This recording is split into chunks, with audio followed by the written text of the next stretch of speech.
Hey, good morning. How's everybody doing this morning? Glad to hear it, glad to hear it. My name's Brian.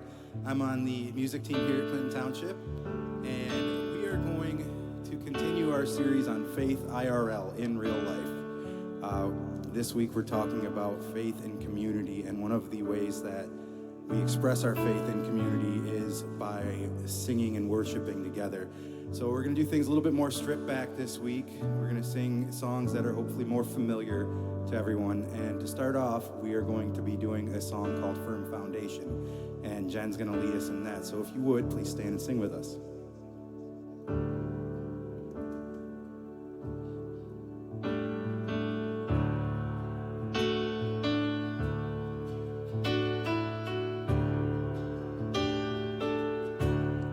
Christ is my firm foundation, the rock on which I stand when everything around me is shaken.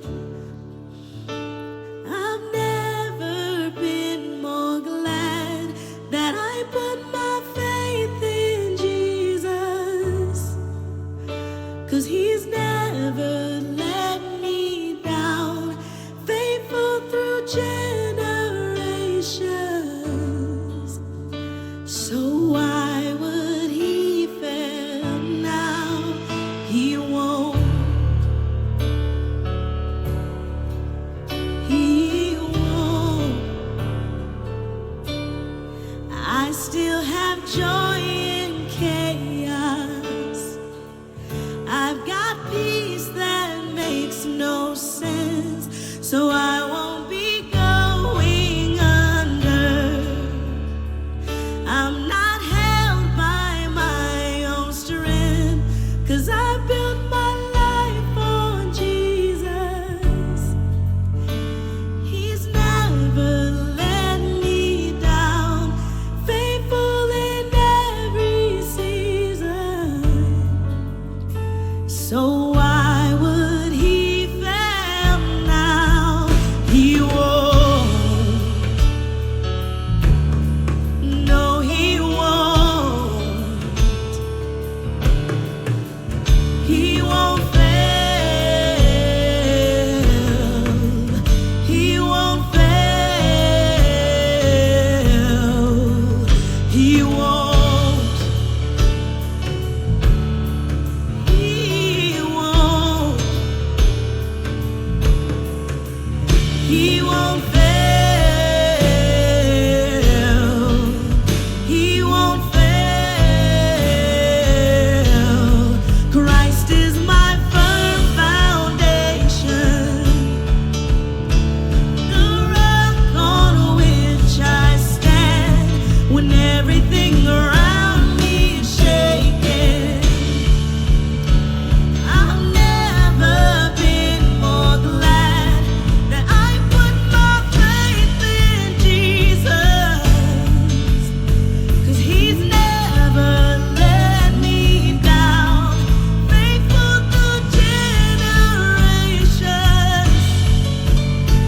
So why would He fail now? He won't. No, He won't. He won't fail. He won't fail. No.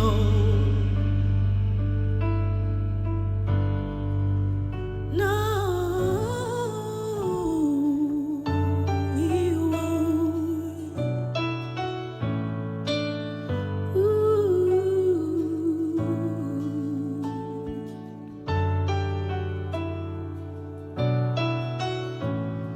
Rain came, wind blew, my house was built on you. I'm safe with you. I'm gonna make it through. Rain came, wind blew, my house was built on you. I'm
He won't.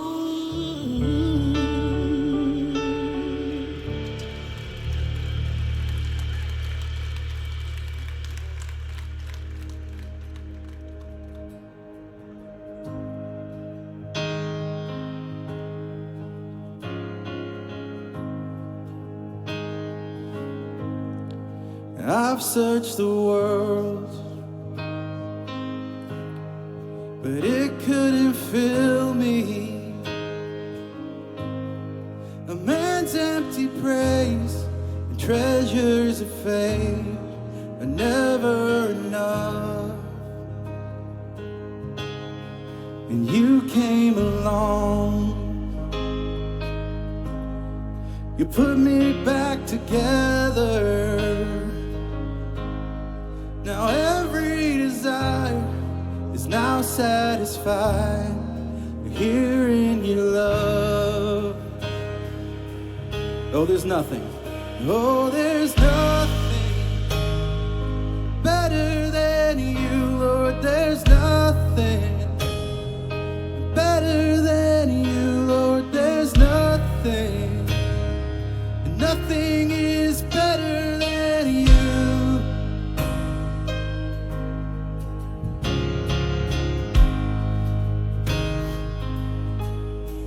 And I'm not afraid to show you my weakness, my failures and flaws.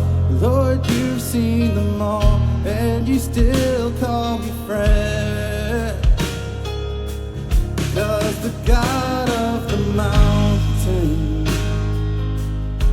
is the God of the valley.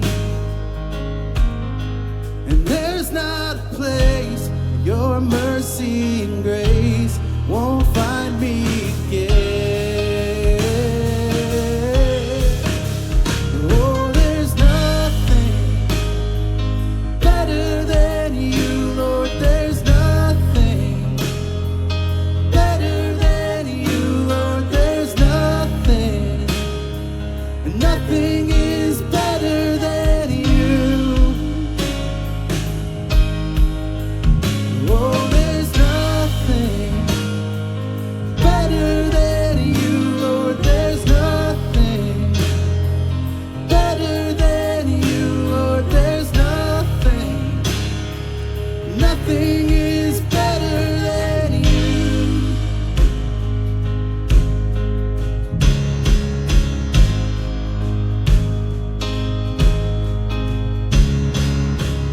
You turn mourning to dancing. You give beauty for ashes. You turn shame into glory. You're the only one who can. You turn mourning to dancing. You give beauty for ashes. You turn shame into glory. You're the only one who can. You turn graves into gardens. You turn bones into armies. You turn seas into highways. You're the only one who can. You're the only one who can. All right, every voice. Oh, there's nothing. Oh, there's nothing better than you, Lord. There's nothing better than you, Lord. There's nothing. Nothing is better than you. Oh, there's nothing better than you, Lord. There's nothing better than you, Lord. There's nothing. Nothing is better than you.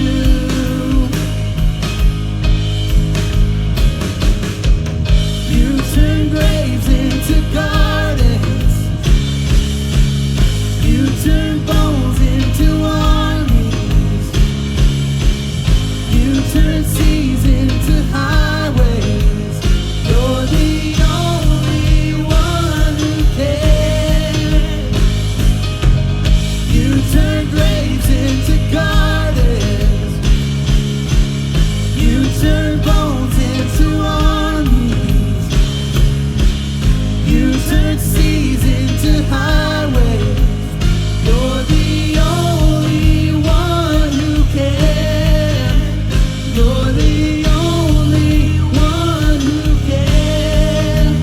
You're the only one who can.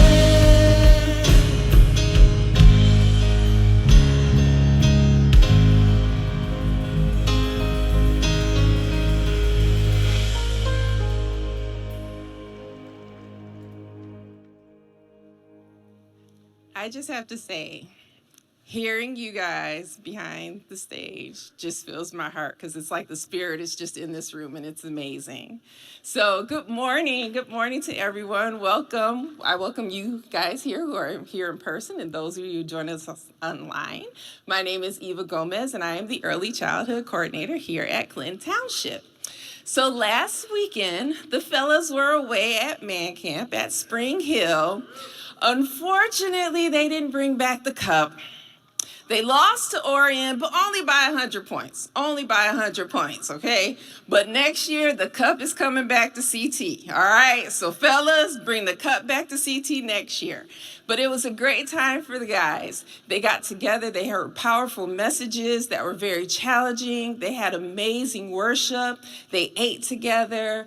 They played games together. They were in small groups together where God is telling them who they should be and how they should work, how he should work in their lives. It just was an amazing event. I tried to get a little intel, but I was told what happens at Man Camp stays at Man Camp. But what I did hear is that so many lives were touched and brought to Christ that weekend, and that was amazing. And so if you're interested in being part of such an authentic community, we have a men's group that meets here every Tuesday. And it's the same type of things basically that happens at Man Camp, but it happens here at CT. So if that's something that you're interested in, head out to the lobby and connect with Jim Hinkle. He will love to talk to you about all that stuff, okay? So Thanksgiving is coming up, and Thanksgiving is a great time for Kensington that we do this every year. We partner with our school partners along with our communities to help those who need Thanksgiving essentials. And I must say, I was actually a recipient of a Thanksgiving basket prior to coming to Kensington. And then I was blessed to actually help assemble baskets. And one year, I think it's just so profound when you actually deliver the baskets because you get to meet them where they are. And it's just such a humbling experience where you're actually being the hands and feet of God. So I invite you to either donate or to come and assemble baskets or to help the delivery team because this is just something that Kensington is so passionate about. So if you'd like more information about our Thanksgiving baskets, you can go online or you can go to the hub to get more information regarding that, okay? So this Wednesday is our prayer and worship night, and it's happening here at CT. And the great thing about this is not only is it happening for us, but it's happening at our Troy location and our Orion location, right? And so I don't know what Satan's going to be doing that night because when you have a bunch of people together praising and praying and just being at one with God, Satan has nothing better to do but just be quiet. You know what I'm saying? So it's just a great time. It's a powerful time, and it's something that I definitely invite you to. It's, like I said, this Wednesday at 6:30, and we'll be meeting in the great room, okay? So now I'm going into something that's really special to me. It's our serving opportunities. Now, how I got started in serving is because my son Cameron was horrible every time I took him back to the nursery. Like, the boy cried every single time. But the nursery director at that time was very patient with him, and she never put my number up, so I never had to go back there. And then eventually I was like, look, if she put up with my crying kid, let me go and help her out some. So I started serving back there. And so now, even with working back there, I still have this passion when it comes to the little ones who are crying. I will spend that hour. I will try my best not to put the number up. If it means I got to watch tons of Bluey, I will watch Bluey with them. But just to give the parents the opportunity to just come and, enjoy the service. So with those different serving opportunity, not only, I am partial to EC, but there's other areas, and Adam will dive more into this in his lesson. But we have stations outside in the lobby where you can go and you can find out more about serving opportunities. Once again, EC is a great place. I'm just saying, okay? So if you have any questions about anything that I just shared with you, or if you want to learn anything more about Kensington, you can head out to the hub that's located at the center of the lobby, and some of my most favorite people with the most beautiful orange shirts on and the most amazing smiles would love to connect with you. And if this is your first time, or if it's your first time of many, we have a little something special as our way of saying thank you for joining us today. So we're continuing on in our series called Faith IRL, Faith in Real Life. And like I said, Adam will be talking about serving and how it is part of God's plan for us to do that, for us to serve. So before we hear from the awesome Adam, take a moment to stand up and greet those around you.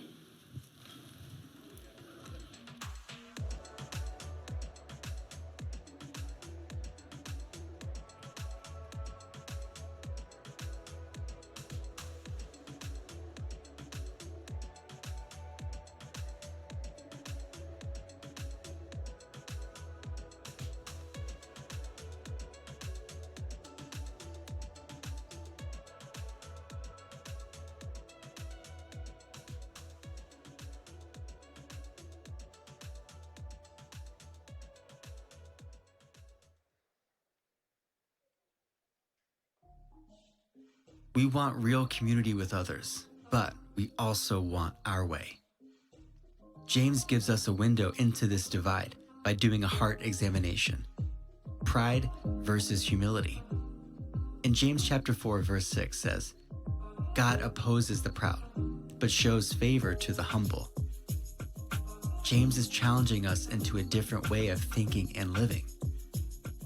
One of humility where community and unity thrive. This is faith in real life.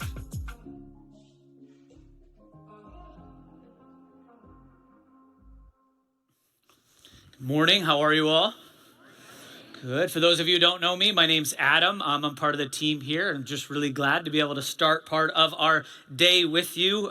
Just watching that video and listening to it, this dynamic where, sometimes there's two things that seem to be contradictory that exist in the same moment. Like we want to be a part of community, but sometimes the thing that gets us there is not necessarily what we want to do or where we think we have time to allot it. And I think in some ways with this nuance and dynamic of two different elements exists in faith. And it reminds me, I just started reading a book by C.S. Lewis. I'm only 2 chapters in, so I know virtually nothing about it, called Surprised by Joy. And it's a book that details a little bit of the life of C.S. Lewis. And right now he's talking about his early childhood. And, he grew up in church. His parents were both believers, and his mom got really sick early in his life with cancer. And he recalls when the doctors came to him and said, hey, there's nothing more we can do for her. Y'all are going to want to start setting some things up for what is about to happen next. And he remembered what we talked about last week in prayer, where it's that prayer of a righteous person. If they have the faith, will save somebody. And I would say there's some truth to that, but there's some other context where that's not necessarily, we get whatever we want if it is that we have faith. But because he took it a certain way, when it didn't go the way that he wanted it to, it put him in a bad spot. 9 years old, his mom passes away from cancer, and by the time he's 15, C.S. Lewis is an atheist because he just didn't understand the dynamic that was in there. I think a lot of us, it's like that with faith. We read things in the Bible, you've heard a pastor, a friend, a teacher, and they say something very distinctly, very definitively, and then life goes in a bit of a different direction, and it leaves us wondering. And Lewis described it like this. He said, when I was a kid, after my mom died, my dad had sent me and my brother off to boarding school. And when he got to boarding school, they had these uniforms, and the uniforms were incredibly abrasive and uncomfortable. He said there was a hat that had this metal or iron thing in it that would fit it to your head, but it wasn't his size, and so it would press on him, and it would bother him with headaches. And then the uniform was too tight, and when he put it on, the buttons would sink into him. He was uncomfortable on day. And I think for a lot of us, we feel the way Lewis felt about his uniform. This is what he says. He said, putting on my school clothes was an assumption of a prison uniform. I'm not going to ask you because I'll answer for myself. There's times in my life, and I'm the pastor, where I feel like some of the stuff at a first glance, or maybe when I don't quite understand it, feels a lot like a prison uniform. It's restrictive. It's hard. It's not necessarily what I want to do. It might even be the opposite of what it is that I'm going to chase. But as we've been in, and I think that's like, we have to admit the realities that we feel with. That's why the series is Faith in Real Life. What is it actually like to be somebody who is a follower of Jesus and grow and learn and study it? And just the simple realities. There's going to be moments where you read something and come across it, and it is going to feel abrasive and it's going to feel restrictive. And if we don't have a good picture of who God is, that's how we're going to take it, and that's where we're going to run with it. But when we start to see the way that God views us, the way He looks at us, there's this trust dynamic that begins to develop. And what once was abrasive and felt restrictive, we actually see because there's a God who genuinely loves us and has a deep care and concern. And what I love about James' teaching is, first of all, how practical he is, but second, he grew up with Jesus. He literally grew up with God and the different dynamics that he came to understand in his life in this. And today we're going to talk about this set of verses where James describes the way you and I try to approach life and what can happen to us and those around us when we do that. Before we do that, we're going to pray. Our ushers are going to come. We'll receive our offering. Then we'll jump into this text. Would you all bow your heads with me? Father, man, I love the way that this matriculates out in this book and the way that James described it. Because at first it seems maybe a little harsh or challenging, but what we know and what I love about James' story is he just didn't like you, but then he realized all that you wanted to do in, through him, and with him. And it changed his perspective on what this faith journey was like. I hope all of us will be open to the idea that maybe what he discovered could be real for us as well. Pray all these things in Jesus' name. Amen. So as I said, our ushers are going to come down now. They're going to pass our offering bags. Hey, if you're new or a guest, we don't want you to feel like you have to participate in this part of our message. You can grab the handle of that bag and pass it right by to your neighbor. If you're living in a different century and you want to give in a different way because you don't carry that type of stuff anymore, you can scan the QR code or do any of the things you see on the screen. But I want to say really thank you. A big thank you. I do this every week. I teach to those of you who give and serve. And this weekend, we had a practical demonstration of what we are able to do in our community because of you. We had a trunk or treat here, and I would say this is an outreach event, which to us means there's not really much of Bible. We're not doing any singing. It's just us letting our community know we're here and that we care for them. And we had, now, have any of you ever heard pastor math? So for those of you that don't, yeah, some of you have. Pastor math is when something this big, it's like guys who go fishing and they tell you they caught a fish this big. Pastors will tell you we had this much success and in actuality it was much, much smaller. So I asked the contractor who was here what he thought about the volume of people because then I could not do that. And he said we probably had somewhere in the realm of 2,000 people, which is absolutely incredible. And that's great. So I want to thank all of you with your trunks and your candy and came and set up the carnival because here's the reason. There's going to be a moment in these people's life where something bad's going to happen and they don't attend a church, they don't have a faith community, and they know they're going to need one because this is kind of ingrained in all of us. I think God puts it in every one of our hearts. And there comes a moment where it gets bad enough that we're willing to press in, and they're going to remember. They're going to remember coming in this building. They're going to remember people caring for their kids. They're going to remember people who had games and glitter tattoos and a little magic show set up. And they're going to say, why don't we try there? And in that moment, we're going to be able to have an impact in their life with the message that we believe is true for all of time. And the only reason any of that happens is because of your giving and your serving. So truly, thank you for what you did on Friday night. And thank you for continuously being a part of this because it's the only way we are able to take this message of Jesus forward. All right. James, we're starting in chapter 4, jumping right into the text in verse 1. This is what James says. He says, what is causing the quarrels and fights among you? Don't they come from the evil desires at war within you? Man, James doesn't pull any punches when he hits this part. Let's leave that text up for a second. He says, so who experienced problems in their lives? Can I get a hand or an amen? Yeah, it's every stinking one of us, right? And this is a nuanced conversation because there are moments where obstacles come up or situations present themselves which bring about a problem or an issue that actually isn't your fault. But I think most of us acknowledge that and we're pretty good at getting through those. The challenge comes when it's one of those opportunities, as some people call it, but the issue has come because of what's going on inside of us. There's a quarrel or there's a fight, and really the driving factor of that is this evil desire that we have within us. And I know as I say that, it sounds harsh, and you're like, man, evil, I'm not quite so sure. But this is what we need to understand inside of every single one of us. And I'm gonna be the context study just to show you all here. This exists with all of us.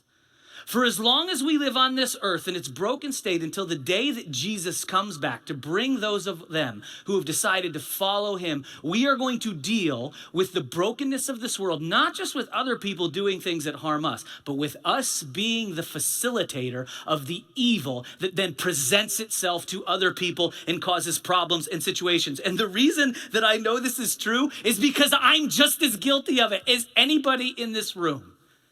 Man, I struggle with certain things, and there's parts in my past that don't hit the way they used to because as I've been with Jesus and he's rubbed off on me, he's changing me. But man, here's a couple things.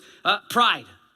I struggle with pride. I would define pride this way: an arrogance about oneself. And my pride can lead to an ambition. And I have some really holy ambitions that I believe God has given me as goals and things that he wants to see accomplished with and through me. But then there's other moments where that pride makes me be like, yeah, Jesus, I want to accomplish this for you. And guess who it's really about?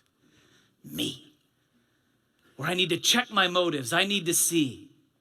Do you know I'm also selfish? April doesn't sit in this service, but she sat right in the first one. And I told you, if you don't believe this, go ask her. She'll let you know.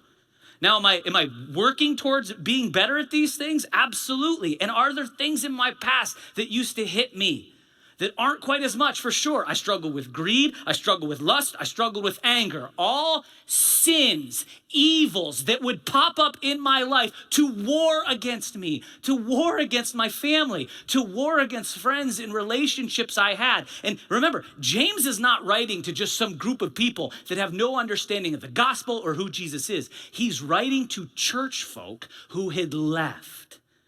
There's never a point in your life, even when you come to a faith understanding and a following of who Jesus is, that what he is talking about is not going to be a reality in your life. It will pop up. And if we give it authority, this is what it'll do to us. He says, you want what you don't have, so you scheme and you kill to get it. You're jealous of what others have, but you can't get it, so you fight and wage war to take it away from them. Yet you don't have what you want because you don't ask God for it. And even when you do ask, you don't get it because your motives are all wrong. You want what will only give you pleasure. That war will never leave you. But those evil desires, those things that, and like I think if we're all honest with ourselves, it doesn't take us too long to think of some of the ways we get into this.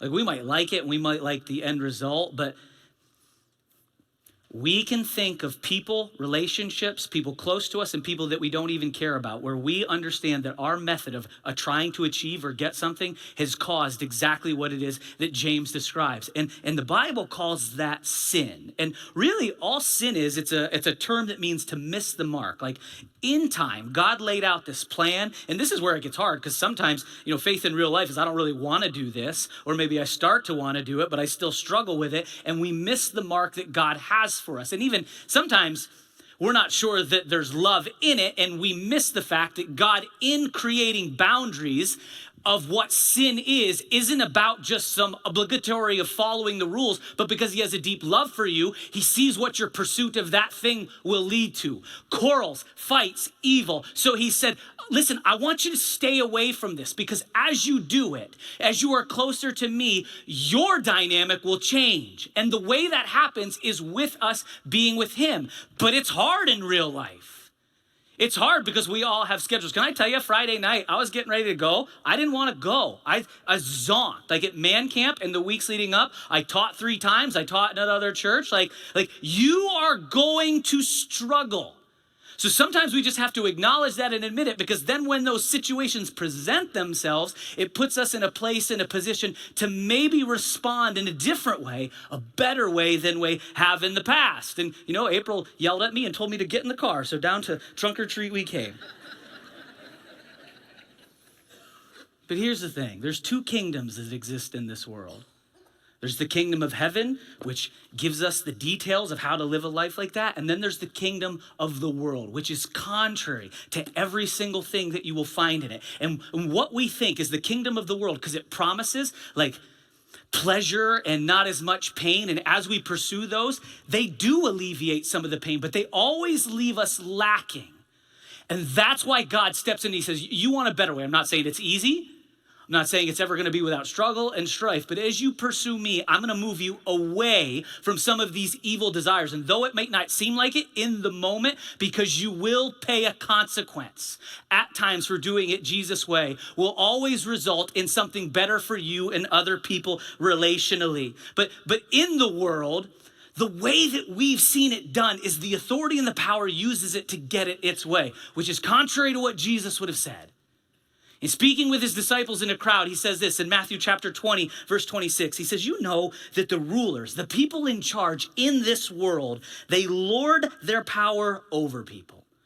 The officials flaunt their authority over those under them. But I love what he says there at the end of verse 26. He says, among you, it's going to be different. Among the people that have said, yeah, I realize that I've missed the mark, that I've sinned, and I want to acknowledge that so Jesus will forgive me. I want to be in community with others and with him in order to grow and change so these evil desires that James talks about aren't as prevalent, aren't the driving force in my life. And in that, what we are doing is actually submitting to the authority of God's kingdom. And we are saying the kingdom of the world, though I like some of the benefits it offers, I realize is not good for me. It's not good for my relationships. It's not good for the people around me. But it's hard to do that. Who likes to be right and in charge? Can I get an amen? That's pretty weak. You all are lying to me. Can I get an amen? Yeah, we do. I like to be right. I like to set the code of what's right and wrong. But let me tell you the problem with that is I have a code and, maybe Mike has a code or Josh has a code. And there's going to be moments, or Tracy has a code, where our codes are going to conflict. Who's right? Who gets to be the arbiter? You know the world system? It's whoever has the most power. Tell me that's gone well for us. It hasn't. And what Jesus was telling his disciples, he says, my people among you, it's got to be different. Do you know what brought about that statement from Jesus? A couple of the disciples and their mom and dad said, I want my boys to be on your right, left hand, and left, which was just a way to describe a position of power and authority. And Jesus is like, you have it wrong. This isn't the way that it's supposed to operate, because when you live like that, you will bulldoze people, you will run over them, and our evil desires will take reign and priority over what it is that we should do with people in these moments. Left unchecked and removed from my relationship with Jesus, our selfishness will permeate all of our relationships in the worst kind of way. Don't believe it? Let the pastor prove it to you about myself. Selfishness and pride. My wants, my desires become the number one driver. The goal that I want, be it holy or just Adam's own directive, is what is paramount. And it doesn't matter who I abuse, who I bulldoze, who I belittle, who I run over in the process. We're going to get to where it is that I want to go, regardless of who gets harmed in the process. This one just rolls right into it. Anger. When I get angry because my need is not met, I have no problem using my power or my communicative ability to berate, belittle, or demean whoever it is that I want to get what it is that I desire. These are all things I've done in the past, by the way. This isn't hypothetical. How about greed? Like, listen, this is one of the things that's a little bit gone. It pops back up. Like, I want a certain thing, so I'm going to work or achieve a certain way. And I can tell you, I was in business for 13 years. If this was a primary driver in my life, none of you would know me because I'd lived in Pennsylvania, and there's no way I would commit to my life to teaching the Bible on a Sunday. Because while there are great benefits to it, well, that's not true. There's some men who have gotten rich, but I'm not willing to go. Never mind. That's a tangent I don't want to go down. How about lust? I made a commitment to my wife, but maybe something has happened relationally that, we're not exactly where she should be, and I think she should treat me different. She thinks I should treat each other different. So I'm like, nah, I'm I'm going to go find that need somewhere else. I'm going to get it met because really this relationship is about me. It's not about us. It's not about you. It's about what I want, and you aren't doing what it is that I feel should be done. So I'll go find it wherever it is that I can. What about my kids? If they don't follow dad's words to the T right away, I'll use bully tactics to confront them and get what I want. All of these things culminate with my desire probably being met, and I will destroy the people and the relationships around me because I have warred with the evil desires inside of me to get what it is that I want. And what I described about me exists in every single one of us. James knew that. James had lived it out. James had seen other people do it. And he knew this wasn't just a problem of the world, it was a problem in the faith community as well. So in his letter, he said, guys, there is a different way to live. There is an ethic that you and I are to hold to. And it's not because this obligatory set of rules of a God who just wants to ruin our time. It's because he loves me, but he loves you. And he knows as you and I, or you and your neighbor, or you and your loved one, or you and your enemy interact, the system of the world of using our authority, our power to get what I want, just leaves everybody hurt, damaged, and walking with a limp. Jesus has no desire for you to go through life, for me to go through the life, bludgeoning people. So even in his name, they're going to walk with a limp. Listen, the world's broken. We're going to walk with a limp at times because of the sin nature in the world. And what he's saying is, I don't want my people to be a contributing factor. There's a different way. There's a better way to live, but this exists inside of all of us. James says this in verse 4. He says, do you realize that friendship with the world makes you an enemy of God? I say it again. If you want to be a friend of the world, you make yourselves an enemy of God. Now, as we first read this, it sounds a little harsh. Like friendship, really, that's it? James isn't using friend in the typical term manner that you and I would think of. It's actually the Greek word phila. It's Philla, and it means a little bit more than that. It actually is described as a friendship, an affection, a fondness, a love. I would go to say loyalty. Who is it that you are loyal to? And what James is saying is you and I have a decision to make. Yes, you're going to mess up. Regardless, you're going to stumble. I'm going to stumble. We're going to make mistakes. But in the end, are you loyal to the world or are you loyal to the king? Which authority are you going to come under? Because the authority you ascribe to is going to dictate the way that you move in and out of this world. And they are far different in comparison. We know the way, the kingdom of the world. It doesn't take long to look around and see individuals on the TV in our personal life that act that way. And the problem becomes is so often when you and I get to a position of authority, we've done the thing that's been done to us. But what Jesus said to his disciples as they were learning, as they were growing, is you can't be like that. The history of the nation of Israel was they were supposed to take this message of a God that loves you, even though you missed the mark, even though I missed the mark, but they butchered it and they became the abusers. So he said, I'm not going to care for you like that because you can't represent me and run rampant through everybody in the worst kind of way. This is harm, this is damage, and so often it happens in the name of Jesus, and it's the polar opposite of what it is that he wants to see come about here in this world. That phila, I think it's a great analogy or a great way of metaphor is a marriage relationship, right? So I'm married, obviously, and I do a handful of weddings. Whenever I do a wedding, there's a phrase that I probably won't do a wedding if I'm not allowed to use it. And the phrase is in the vow moment. I say, forsaking all others. So the bride says to the groom and the groom says to the bride, now I'm in company with you. I'm in this commitment, this covenant relationship with you, and I am forsaking all others. It means to abandon them. And that's because in that moment, in a marriage relationship, that's what you're supposed to do. And if y'all saw me walking in the grocery store or down in a restaurant or whatever it is, and I was shoulder to shoulder with another woman holding hands, and it wasn't my wife, I would be stepping out in a way that you should challenge, right? We all should. And what what James is telling us, in that same way, is what happens when we put the kingdom of the world over the kingdom of Jesus. Our loyalty has gone to something else, and it is very similar in God's eyes to somebody who is not honoring their marital relationship. That verse, James 4:4, there's two words that start it that I left out because I wanted to have the emphasis point. It actually says this, it says, you adulterers.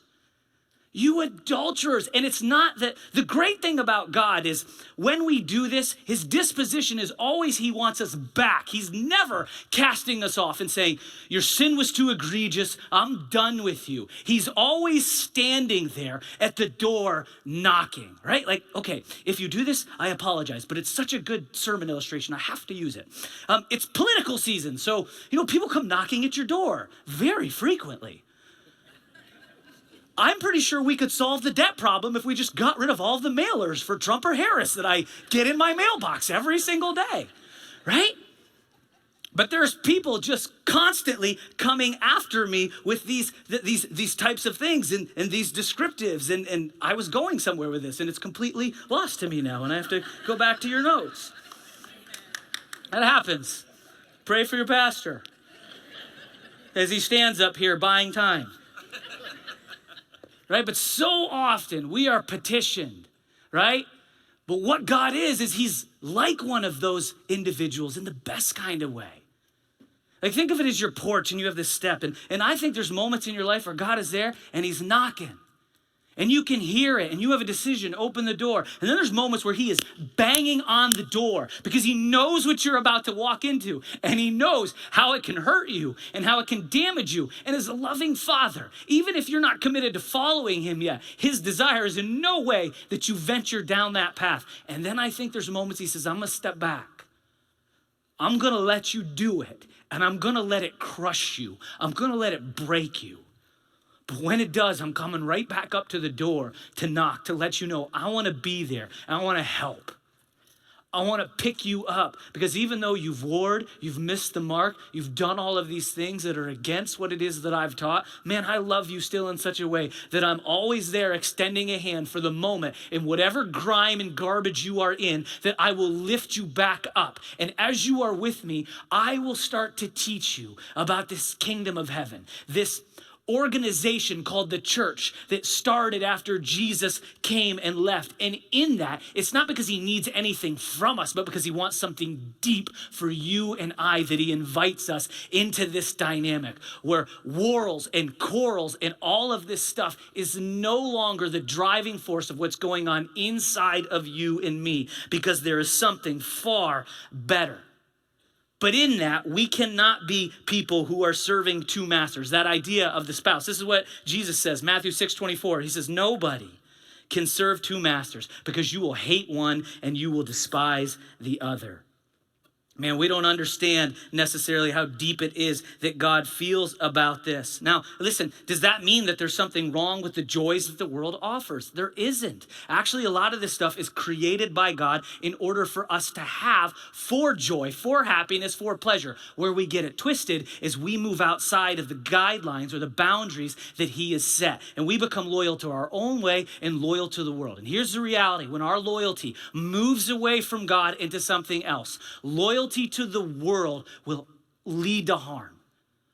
All the time. Even this is the real life part. Life hurts and we are looking for ways to alleviate the pain that we feel. So we chase this stuff, a temporary high, to give us what we need, because doing it his way is hard and it doesn't always bring that satisfaction. The great thing about who God is, though, is as we chase those highs, there's going to be a day it doesn't do for you what it used to, and it's going to leave you wanting and lacking. And he's going to be there knocking at the door, ready to pick you up and show you a different kind of way that will satisfy regardless of the circumstances you find yourselves in. So I think the question for us is, if this is true, how do we get it? How do we find it? How are we even in the position to start? James knew we would ask that question. He knew his audience would be longing for it. This is what he says, James chapter 4, verse 7. He says, humble yourselves before God.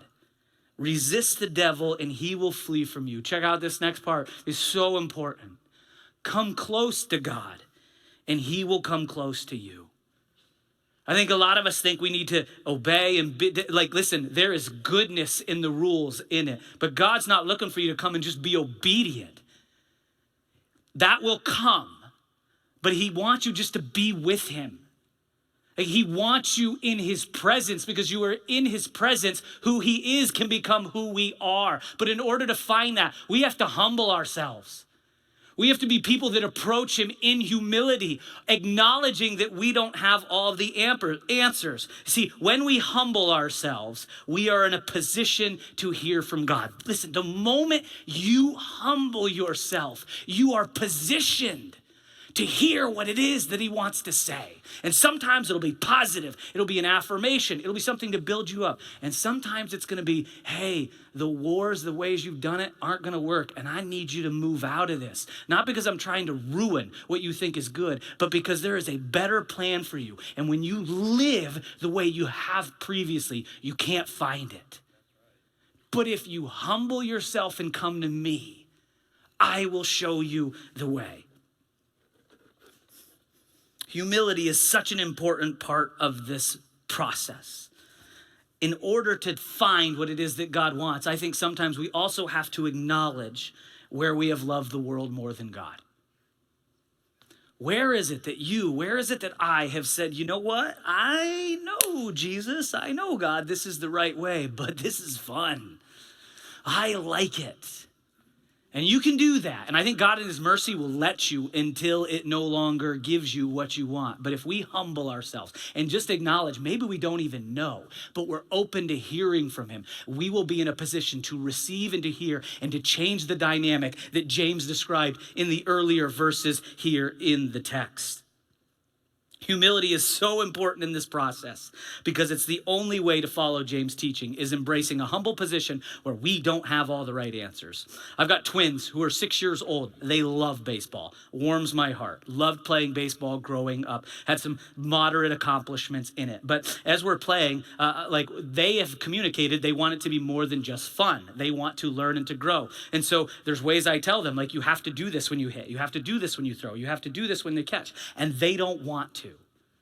They want to do it their way. Imagine, anybody else's children? Probably not. It's just a me thing. But see, in doing that, there's a result they're looking for that they will never find until they listen to their dad.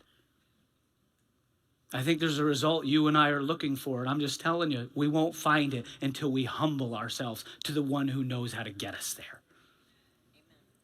There is a deep affection, the way that I love my boys, that God has for you.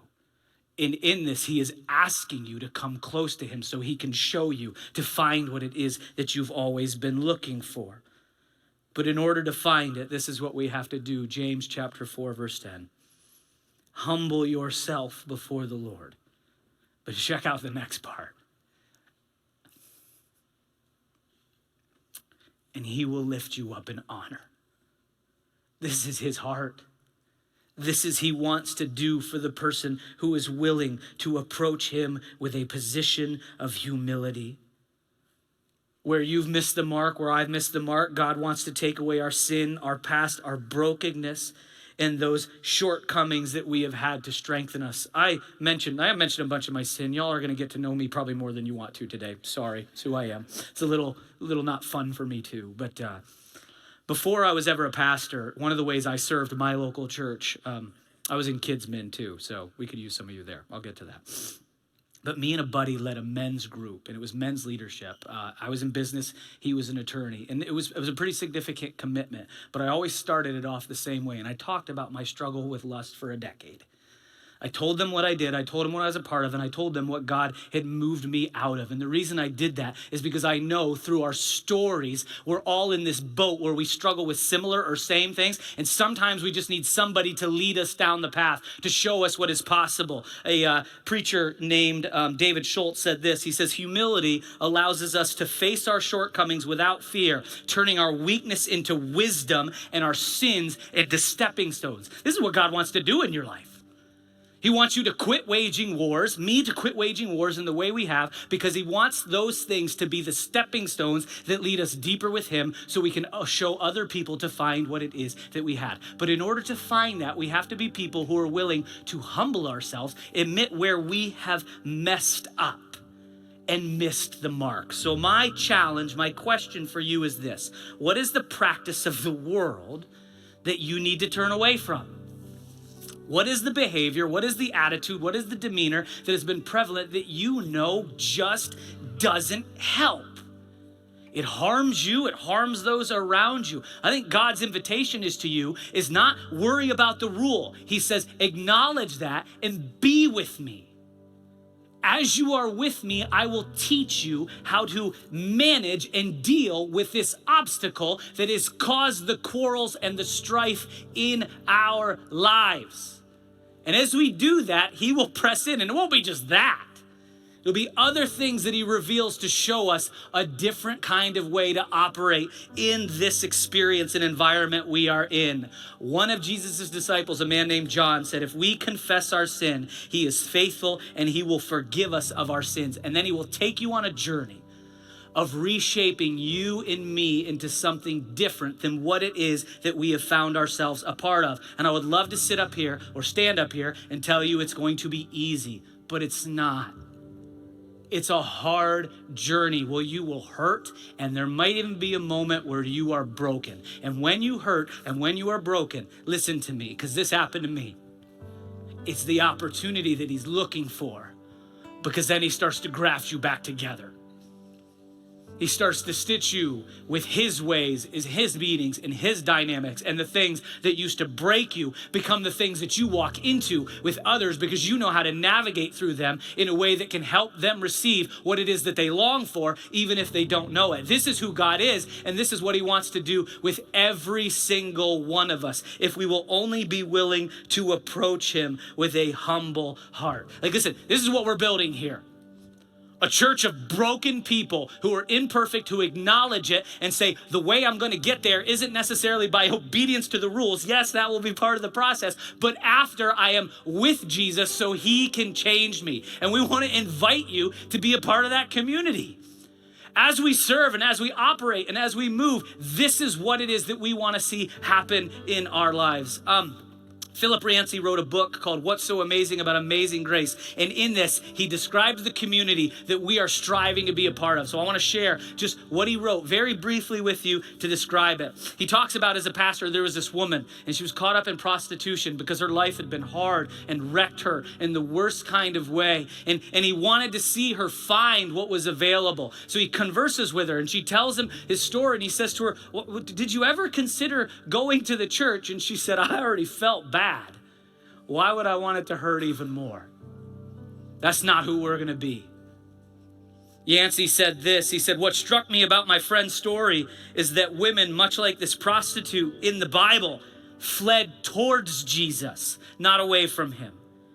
The worse a person felt about herself, the more likely she saw Jesus as a refuge. Do you know what? That wasn't because Jesus was like, hey, it's okay. No, this is sin.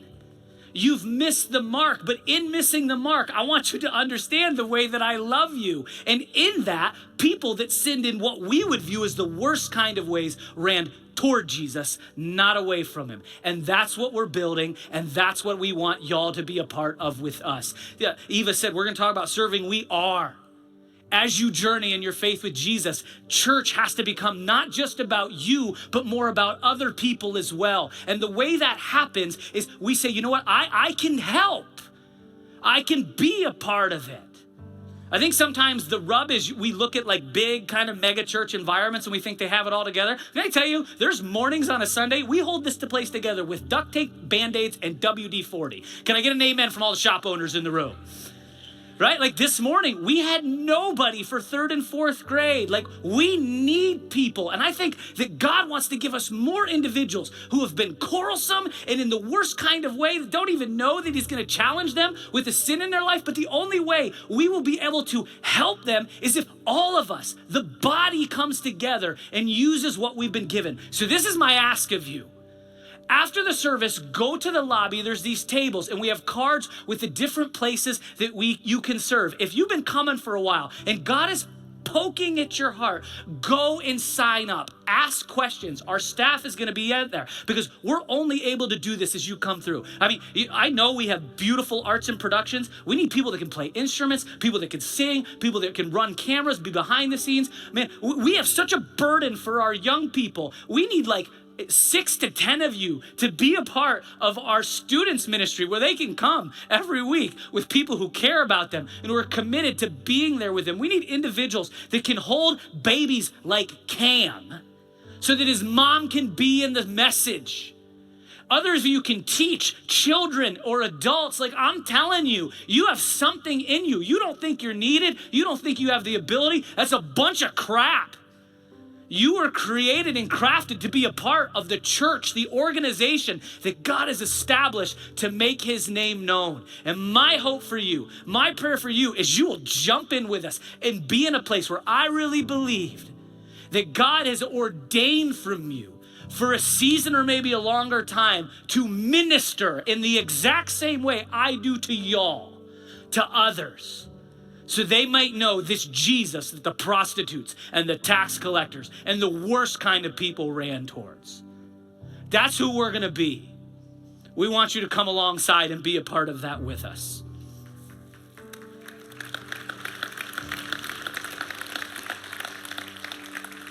Share one last thing with you before we sing our closing song. Jesus speaking to his disciples and people, he said this. He says, when you give your life away, you'll find life given back, but not merely given back, but given back with bonus and blessing. Giving, not getting, is the way.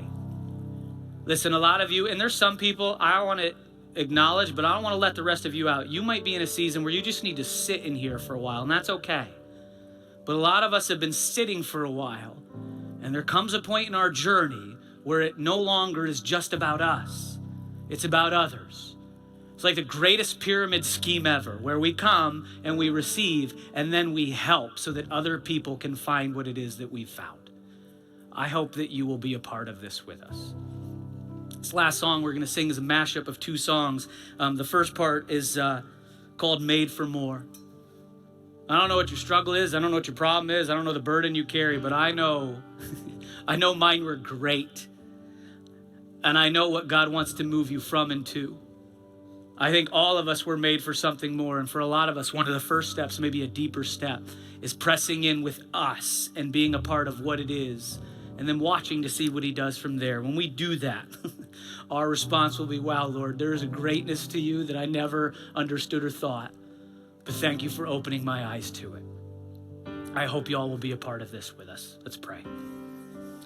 Lord, I know people carry a lot of stuff, because I've carried it, and there's all these things that get in the way, our misconceptions, our busy schedules, all of the arenas and elements that stop us for receiving what it is that you have. My hope and prayer is we would lay those things down to you this morning and we will follow the prompt. I believe right now you are speaking to people and they don't even know that it's you, but there's this prompt, there's this burden to either change the way that they have lived or follow you into serving something. My hope and prayer is they will listen, because I believe when we listen to your voice, you will more frequently bring it to into our ether, in order that we can find a deeper level of you. Help us be a place like that where we live, we serve, we operate in a way so that even when we're talking about the hard things and the way we've all missed the mark, the people around us will run to Jesus. I ask all of this in his name, amen.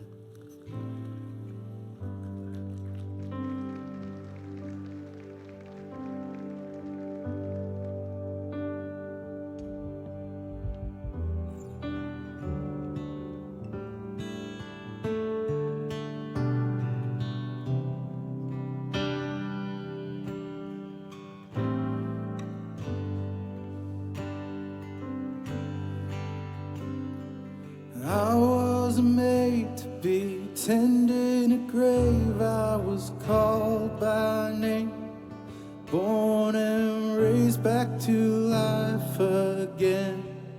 I was made for more. So why would I make a bed in my shame when a fountain of grace is coming my way? I know I am yours, and I was made for more. 'Cause I was made to be tending a grave. I was called by name, born and raised back to life again. I was made for more. So why would I make a bed in my shame when the fountain of grace is running my way? I know I am yours, and I was made for more. And it's your breath in our lungs, so we pour out our praise, pour out our praise. It's your breath in our lungs, so we pour out our praise to you only. It's your breath in our lungs, so we pour out our praise, pour out our praise. It's your breath in our lungs, so we pour out our praise to you only.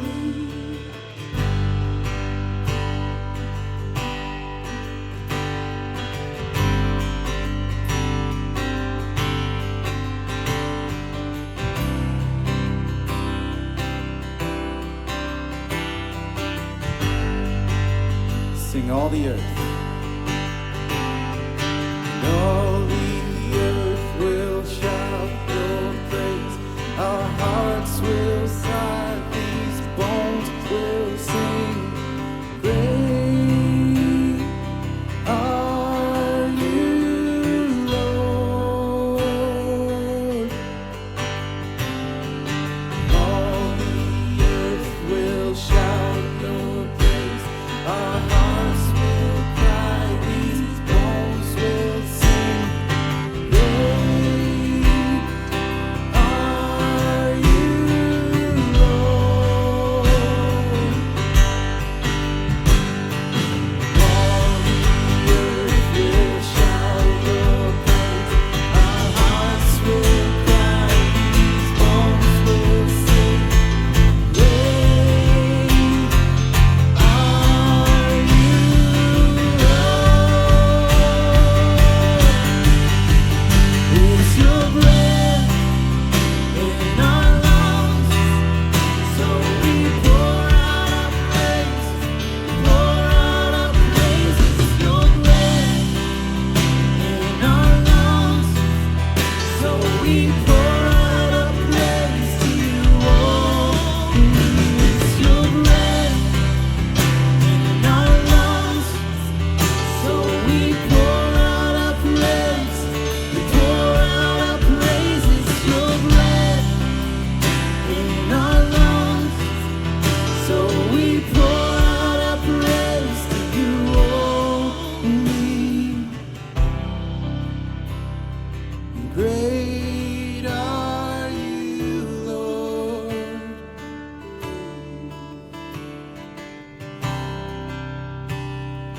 Great are you, Lord.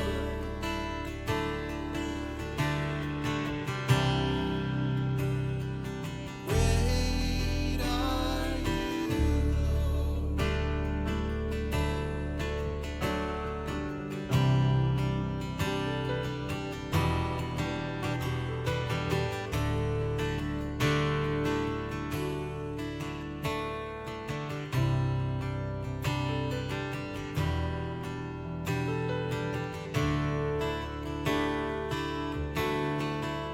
If we will position ourselves in a place of humility, God will step into your life and he will show up in the biggest kind of way that you can imagine. You have no idea how deeply he loves you and the way he feels about you. So often, this is so hard for us because everybody in the world, or most people, when we have messed up, approach us in a very specific way, and it's not positive. His love and affection for you will transcend anything you've been a part of. Yes, he'll want you to turn from missing the mark, but there's something deeper and greater he wants to invite you into. I hope you will take him up on it, and then I hope that you will take us up on being a part of it here with us. Our prayer team's gonna be down here in the front. If you would like somebody to pray for you, come and let them do that. Stop at the hub in the lobby. I think we even have a QR code where you can start this process online if you want to serve. The guys will throw it up there. If not, stop in the hub and talk with somebody. And I hope you all will come in and be a part of this with us. But thank you for being here. Have a great Sunday. We'll see you back here next week for our last week of Faith in Real Life. God bless y'all.